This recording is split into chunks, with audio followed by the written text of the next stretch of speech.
Good morning, everyone. We're going to get ready to kick off now, and I just want to give you my warmest welcome, and especially to the students that are just coming in now. I know it was a little challenging getting in line and getting your food, but I hope you all had a nice breakfast. For those of you that I've not yet met, I'm Dr. Patricia Kamenicki, and I'm Vice Provost for Graduate Affairs and Dean of the College of Graduate Studies, so I'm your dean. You all have academic deans, but I'm the dean that really is your advocate for graduate issues, so our office is here to serve you on that. And so I'm offering you our welcome from the College of Graduate Studies, or COGS as we call it, and also I'm bringing greetings to you on behalf of Interim President Nagi Naganathan and Interim Provost John Barrett, who unfortunately had to be elsewhere this morning with the Board of Trustees, and so they weren't able to share their personal welcomes, but they wanted me to be sure to share their welcome with you today. I wanted to let you know that you're joining a wonderful community of scholars here at the University of Toledo. And we have an outstanding program planned for you that will help you as you embark on your graduate studies here at UT. And these sessions that we've selected today are really designed to help you make that all-important paradigm shift from undergraduate to graduate. Now, I know there may be some of you in the room that already have graduate degrees, and some of you may have extensive work experience, but if you haven't studied except at the undergraduate level, what you will find is that it's a completely different environment now that you're a graduate and or professional student. I might just note that I'm a professor of biology here at the University of Toledo. I've been here for about 30 years or so. And I previously served as the chair of the Department of Biological Sciences and an associate dean in the former College of Arts and Sciences. But my happiest joy has always been working with students, both undergraduate and graduate students. And I did have a chance to mentor lots of graduate students in my own research lab over the years. So I think I have at least a small sense of the challenges and excitement that you're facing today. I've been graduate dean for about 6 years, and so I have had an opportunity to work with graduate students, graduate faculty, college academic deans, and all those energies are focused on making UT the best place to be for your graduate experience. And we have lots to be proud of, and so I thought as we start our program, we might actually take a little bit of a little peek at some of the facts that make us a wonderful place to be, even though some of you may have an inkling of some of these ideas. First of all, you know we have at least 2 major campuses, the main campus and the health science campus, but there's one graduate college for all the graduate and professional students on both campuses. And we have offices on both to serve you as needed. And so if you ever have to come see us, just find the convenient office and don't hesitate to come ask a question or call or email. As I said, one graduate dean, and the graduate faculty, again, are across both campuses, so there's no separation there. And we have one graduate council, and these are graduate faculty that spend their time thinking about how to make new graduate programs, how to improve the programs we have, change the courses, update the courses, all kinds of wonderful things, all focused on your programs. And of course, our wonderful Graduate Student Association, and the president of the GSA is here today, and he'll give you his own welcome separately. Aaron Shaw. In terms of graduate programs, there are 40 doctoral programs across the campuses and currently 128 master's programs. We have professional programs, both at the doctoral level and the master's level, as well as the traditional research master's and PhD degrees. As I mentioned, 2 campuses, 12 colleges. And so this orientation today is structured for the students that are going to be in colleges primarily housed on the main campus, and tomorrow we'll have an orientation for another 200 students that will be welcomed on the health science campus. And by the way, I just have to say, I'm dazzled by the number of you that are here today. We were thinking we'd have about 500, and I think we're closer to 650, and so it's just great to see you all here. We never really know until today how many students are actually enrolling, so it's great to see the room so filled. Very dynamic community of scholars that you're joining.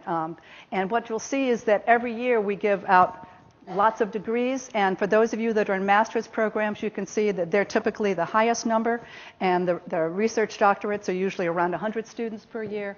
And then we also have the professional doctorates in medicine and pharmacy and in law. But just so you know, how many students do we have? Well, last fall, we had about 4,500 graduate and professional students. And the diversity is tremendous. We have about a 64% in terms of white, about 27% ethnic minority, and the remaining unknown. The gender skew is a little bit skewed to the female side, and that's been holding true for the past 6 years or so. And also it is reflective of national trends. Mostly full-time, about 57% full-time and the rest part-time. And we understand that many of you are working in full-time jobs and trying to get your graduate degrees at the same time to expand your horizons, and we applaud those efforts. We know how challenging that is to do. In terms of where we come from, we are still heavily skewed. A public university in the state of Ohio with about 73% of our students coming from in-state, but 11% outside and almost 16% international. And that's about a 6% increase in international students in the past year. So we're very excited to welcome all of our international students, many of whom traveled thousands and thousands of miles to join us today. And so here are just some of the smiling faces that came to orientation last year. So be sure to smile if you see Dan Miller coming around, because you may be on a slide in next spring. So we have a lot to be proud of. And I thought we'd just take a minute to also get to know each other just a little bit, because you probably won't gather in a room like this until commencement with so many other graduate students from other areas. And so I'm just going to take about 2 or 3 minutes to go through in each of the colleges. With all the students from the College of Business and Innovation, please stand. Okay, the first one's always the hardest. My guess is you're probably mostly MBA students, but there may be 1 or 2 doctoral students in the group as well. And you're seeking your degrees from a college that's AACSB accredited. And remember, only 5% of the B schools internationally have that accreditation. So congratulations on your acceptance and welcome to UT. Yeah, be sure and look around to see, because these will be the students you'll be in the hallways and classes, in various professional experiences with for the next several years. How about the engineering students? Could we have the engineering students? We're in your home base here today. A big crowd, always a great crowd. And of course, you know, the undergraduate programs here are accredited by ABET, and the graduate programs in engineering have been recognized in the top 20 in the nation by Princeton Review. So congratulations and welcome to all of you. How about the Judith Herb College of Education? Do we have any of those students here? Oh, wonderful, wonderful. Great to see you here. You're, of course, in a college that's accredited by NCATE, and also I think it's called CAPD now, which is the new accreditation agency. And your faculty are heavily involved and engaged in education throughout Northwest Ohio and even in some international arenas as well.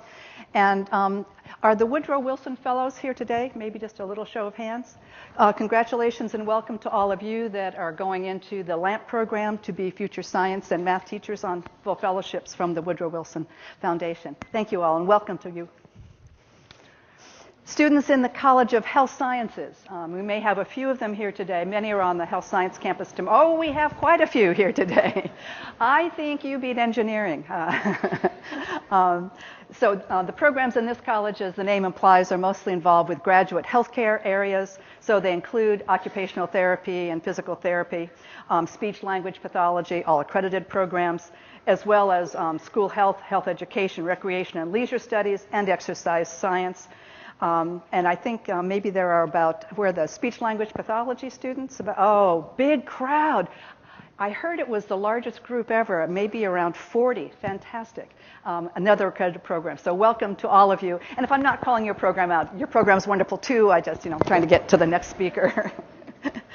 How about the College of Social Justice and Human Service? Are there any of those students here with us today? I hope there are a few. Oh, yes. Fantastic. So you're seeking degrees from nationally accredited programs as well, including the counselor education graduate programs. And those have been consistently ranked in the top 10 in the nation. And for the past 4 years, the doctoral students in counselor ed and school psychology have received national recognition for their research at the annual professional conference. There are also master's students in Masters of Social Work and Criminal Justice, and so and in higher ed. So welcome to all of you. It's great to see you here. Students in the colleges, in the College of Languages, Literature, and Social Sciences. These would be the sociology and anthropology. Yeah, there we go. Okay, great. History, philosophy. So diverse, probably the most diverse college because it's all of humanities and social sciences. But again, there are clinical and accredited programs here in clinical psychology and also the Masters of Public Administration.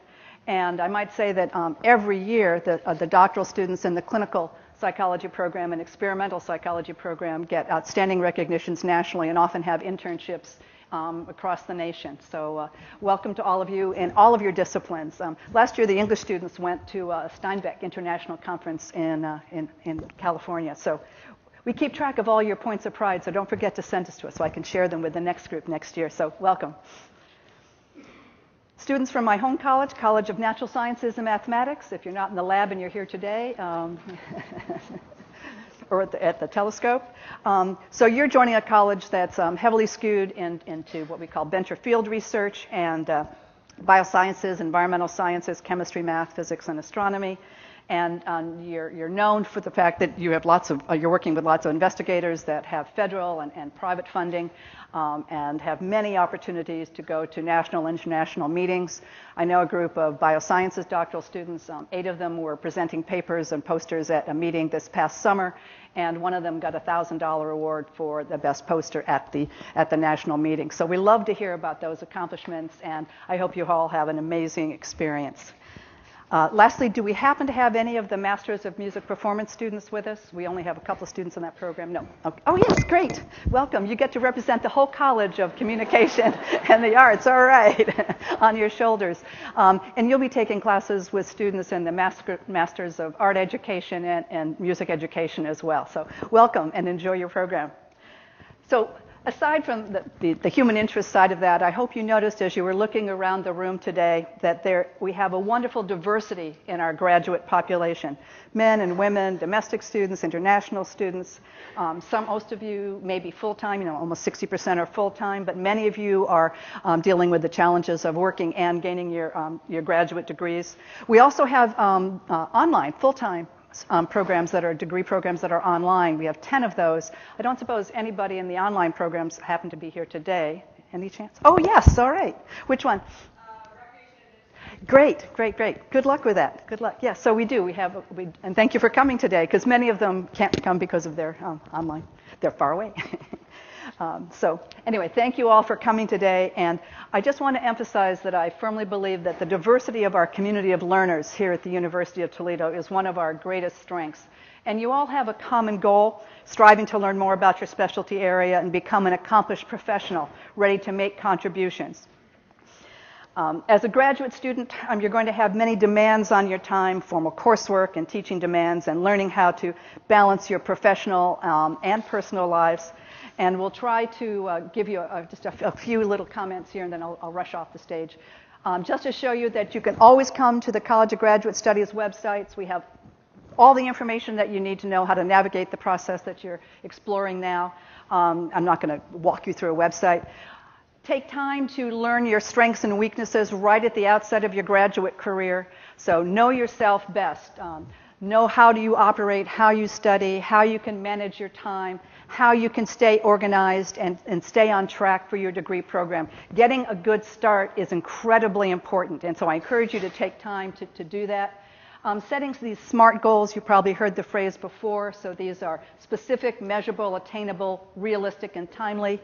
Don't say, in 6 years I'm going to be writing a dissertation. Say, what do I need to do for this term in order to get to that point 6 years away? So you're setting yourself a series of attainable goals, and then when things get a little bit busy, you'll be able to feel the accomplishment.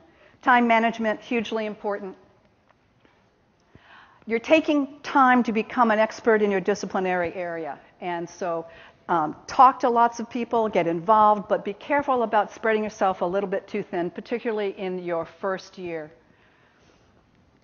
Use your program for connections, and I don't mean that in the using way, but take time to meet people in your program and in neighboring programs and go to meetings. You never know where your connections and networking may come from, and some good advice may come from outside your own program. Don't hesitate to ask for help. tremendously important. We have lots of resources here to help you, and if you don't know where to go, just contact the college, and we'll be happy to steer you in the right direction. Also, remember to take a little time for yourself. Everything has to get done, but at the end of the day, be sure that if you're a yoga person or whatever you do to kind of relax, or if you're running a marathon, just be sure to spend a little time for yourself, and everything else will fall into line a little better. So as you start your journey to become a professional, you're going to hear more about establishing a relationship with your advisor and research mentor from Dean Bjorkman in just a moment, and that I put it first for a very important reason, critically important to all of you. Be sure to choose wisely. Know your program requirements. I know it sounds like an obvious thing, but we find students sometimes a year and a half into their program say, well, no one told me. No, in graduate school, people don't tell you. You seize the ownership of your program. You take the time to find out what you need to do, find out when you need to do things, how you need to structure it. This is part of you becoming the professional that you're going to be. Always stay passionate about your research and or scholarship or professional activity depending upon your program. And as I said, networking is very important. And be sure that you know your program requirements. And so although I'd love to have questions, I think we'll save it for after the faculty panel because I'm running a little bit